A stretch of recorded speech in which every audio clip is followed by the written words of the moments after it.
Todos en algún momento admiramos a alguien en nuestra vida. Jugadores de fútbol, empresarios multimillonarios, gente que tuviera o fuera por algún motivo digno de admiración. La admiración, si se admira a personas ejemplares en algún aspecto, es algo que puede potenciarnos, llevarnos a superarnos en diversos ámbitos. Nos motiva a ser mejores y a plantearnos objetivos, los cuales nos otorgan un sentido.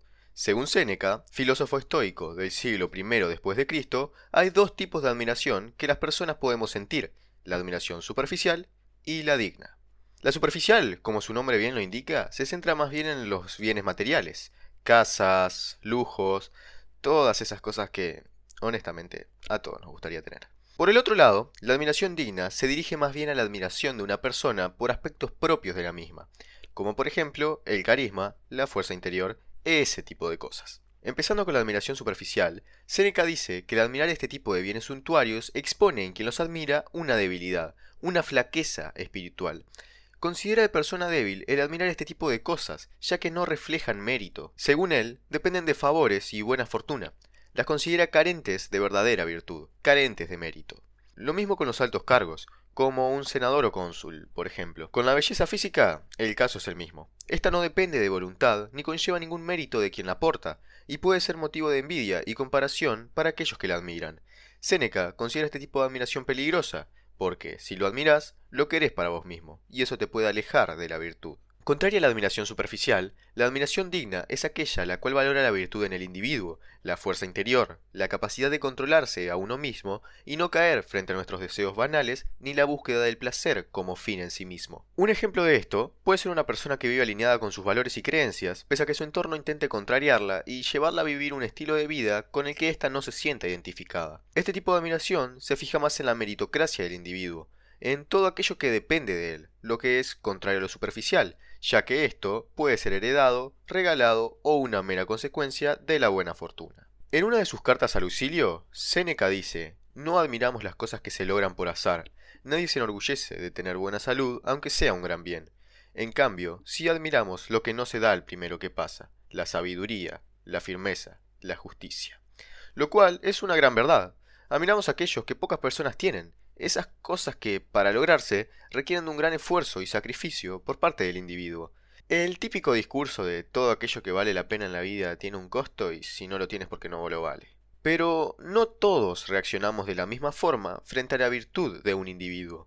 Según Séneca, hay dos tipos de reacciones posibles. La primera es que al ver al individuo nos entra una especie de motivación por parecernos más a esa persona. Si es una persona con un buen físico, por ejemplo, es probable que la persona que reaccione de esta forma positiva se anote al gimnasio, intente comer más sano o al menos baje al suelo y haga algunas flexiones. Siendo este, por ejemplo, el motivo por el cual se sigue tanto a los influencers, mismo motivo por el cual un niño puede querer comprarse la camiseta de Cristiano Ronaldo si aspira a jugar como él. Te acerca a esa persona en cierto sentido. El tener un ejemplo a seguir también nos ayuda a ver y creer que aquello que queremos lograr sí es posible. Se me viene a la cabeza un ejemplo concreto. Tiempo atrás, muchos atletas y entrenadores a lo largo y ancho del mundo creían imposible correr una milla, a aproximadamente 1609 metros, en tan solo 4 minutos. Pese a que muchos lo intentaban, nadie realmente lo lograba.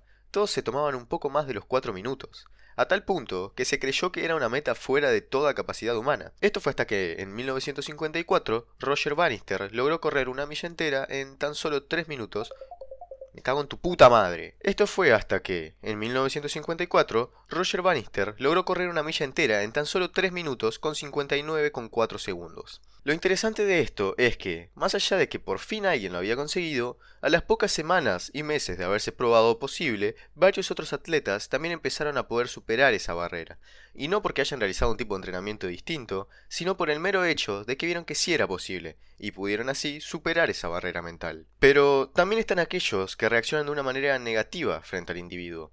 El ver a esa persona digna de admiración, lejos de servirles como motivación, les desmotiva. Pueden llegar a pensar que llegar a ese punto implica demasiado esfuerzo, que ellos no son capaces de lograrlo y todo ese tipo de pensamientos autodestructivos. También es probable que empiecen a criticar al virtuoso al verse ellos incapaces de alcanzar tal nivel, tratando de desmerecer sus logros con alguna de las típicas frases como «fue pura suerte», «su situación era mejor que la mía» o intentar encontrar otro punto en el que la persona sea débil para balancear la balanza. valga la redundancia. Finalmente, pero no menos importante, Séneca también decía que al rodearnos de gente virtuosa podíamos contagiarnos de su virtud, tal como al rodearte de enfermos podés contagiarte de su enfermedad. Básicamente es la para nada cliché y explotada frase de eres el promedio de las 5 personas con las que te rodeas, o algo así. Francamente medio paja buscarla. Argumento el cual fue muy utilizado por coaches de internet no mucho atrás. Con esto, Séneca no solo hacía alusión a lo positivo. ¡Ay, qué gallo! Con esto, Séneca no solo hacía alusión a lo positivo de que las personas vivas que nos rodean sean virtuosas.